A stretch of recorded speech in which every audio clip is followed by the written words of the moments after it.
Salut tout le monde, c'est Nocash34 et j'espère que vous allez tous très bien. Écoutez, par rapport ça va nickel. Aujourd'hui, on se retrouve donc pour les pronostics de Fastlane 2021. Donc le pay-per-view qui va donc nous accueillir ce dimanche 21 mars. Donc c'est le dernier pay-per-view juste avant WrestleMania. Donc bien sûr, ça sera diffusé sur le WWE Network. Donc, qu'est-ce qu'il y a à dire sur ce pay-per-view? Donc, ce pay-per-view est donc la suite continue de la route vers WrestleMania. Et du coup, on a une carte quand même plutôt intéressante, j'ai envie de dire. Ça va, il y a des matchs qui commencent à se créer, notamment pour la route vers WrestleMania. On commence à voir des choses intéressantes, des choses même improbables, j'ai envie de dire. On le voit direct avec le premier match qui m'est affiché sous les yeux. Donc, sans plus attendre, on va donc commencer les pronostics. Donc un single match entre Alexa Bliss et Randy Orton.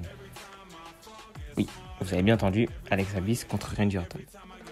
Ok, pourquoi pas. Je sais pas quoi dire, voilà.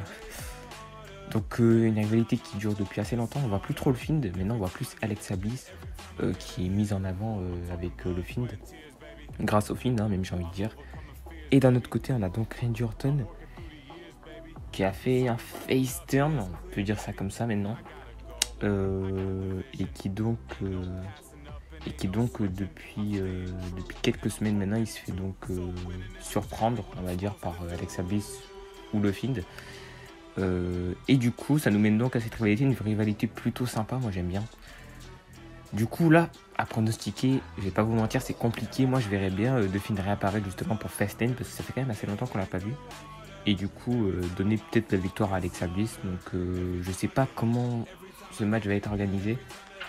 Je sais pas si ça va vraiment être un réel match de catch où les deux vont vraiment s'affronter, ou si ça va plus être entre guillemets cinématographique, genre avec des effets et tout. J'en ai aucune idée de comment ça va se passer, et justement c'est ça qui est bien, donc j'ai hâte de voir ce que ça va donner.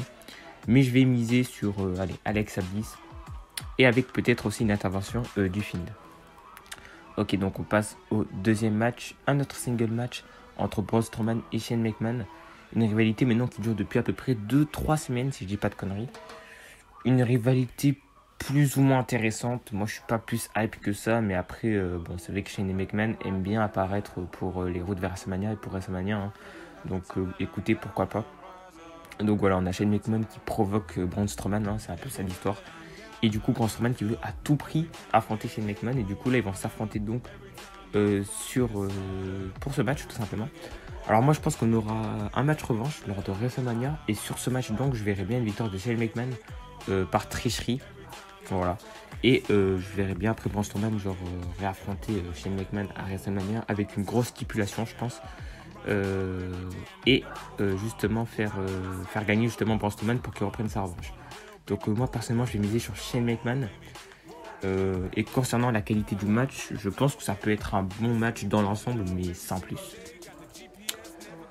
Ok, donc là on passe à un match intéressant pour le titre intercontinental, un single match entre Big E, l'actuel champion intercontinental, contre Apollo Crews. Apollo Crews qui a donc une nouvelle gimmick, donc maintenant il fait vraiment ressortir les couleurs du Nigeria, parce que il vient justement de là-bas, et du coup sa nouvelle gimmick c'est autour de ça. Il est fier de son pays, etc., etc. Alors moi personnellement j'aime bien, mais sans plus. Je trouve que ça sort un peu de nulle part, mais pourquoi pas. D'un côté on a Big E. Big E en solo, c'est vraiment très intéressant, vraiment très très intéressant. Il est champion depuis pas si longtemps que ça, sauf que Apollo Crews, étant donné qu'il a une nouvelle gimmick, je le verrais mal perdre directement avec sa nouvelle gimmick. Du coup je vais prendre le risque de miser sur Apollo Crews. Et là encore une fois je pense qu'on aura aussi un match revanche du côté de WrestleMania, donc en gros un rematch. Et après je sais pas qui remportera le match final, mais je pense qu'on aura plusieurs matchs entre ces deux catcheurs.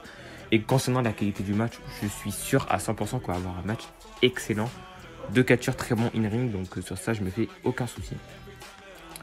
Ok, donc là on passe au WWE Women's Tag Team Championship, donc un tag team match entre Nia Jax et Shayna Baszler, les actuelles championnes par équipe féminine, contre Sasha Banks et Bianca Belair. Donc je comprends pas trop ce qu'ils font avec Sasha Banks et Bianca Belair. Pour moi, elles sont censées s'affronter, et là elles font équipe, donc pourquoi pas. Parce que oui, pour info, Bianca Belair a choisi Sasha Banks pour WrestleMania. Donc là je comprends pas trop.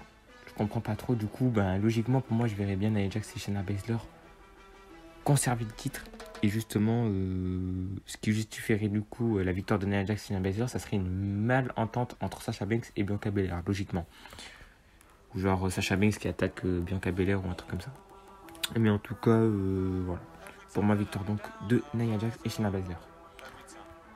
Ensuite, on passe à un autre single match, beaucoup de single match, hein, vous le remarquez, entre Drew McIntyre et Sheamus. C'est pas ça, mais c'est pas une rivalité qui me hype plus que ça. J'ai pas grand chose à dire sur cette rivalité. C'est une rivalité qui sort un peu de nulle part, j'ai presque envie de dire. Drew McIntyre qui a envie de récupérer son titre, donc je le verrai pas perdre contre Sheamus. Ça le ferait trop descendre en crédibilité, sachant que déjà il a perdu son titre une fois. Donc là il va pas reperdre un autre match contre Sheamus, je pense. Donc je vais miser sur Drew McIntyre, malgré que Sheamus, c'est pas impossible qu'il remporte ce match. Et ensuite, donc, on passe au dernier match. Un match très intéressant, encore une fois, pour le titre universel. Roman Reigns contre Daniel Bryan. Donc Roman Reigns qui est l'actuel champion universel. Très intéressant ce qu'ils font avec Daniel Bryan. Ils sont en train de le hype petit à petit. Et du coup, voilà, donc ça tourne, cette feud en fait, elle tourne autour de Roman Reigns, autour de Daniel Bryan, autour de Edge, autour de Jey Uso même. Donc franchement, c'est vraiment une rivalité qui forme un triangle presque. Je trouve ça très important aussi. Ce qui est mentionné dans ce match, c'est que soit Edge, soit Jey Uso sera le spécial enforceur, donc le second arbitre du match, autrement dit. Donc ça va rajouter de l'intensité dans ce match. Ça va rajouter beaucoup de complexité même à ce match, j'ai envie de dire. On risque d'avoir quand même pas mal d'interventions, logiquement. Alors moi, personnellement, je vais rester sur mes bases. Hein. Victoire de Roman Reigns, bien évidemment. Aucune surprise. Roman Reigns va être champion au moins jusqu'à WrestleMania. Et même après WrestleMania, pour moi, il sera encore champion, tout simplement. Mais je pense qu'on va avoir un match très intéressant. Et voilà, c'est donc la fin donc, de mes pronostics pour ce Fastlane. Voilà, dans un mois, WrestleMania quasiment. Enfin, c'est même dans un mois. Hein. Donc vraiment, j'ai très hâte. Et du coup, vous aurez bien sûr mes vidéos pronostics pour WrestleMania, même peut-être un live kick-off de WrestleMania. Je verrai. En tout cas, j'espère que cette vidéo vous aura plu. Et non, surtout, donc prochainement pour une nouvelle vidéo. Allez, ciao tout le monde.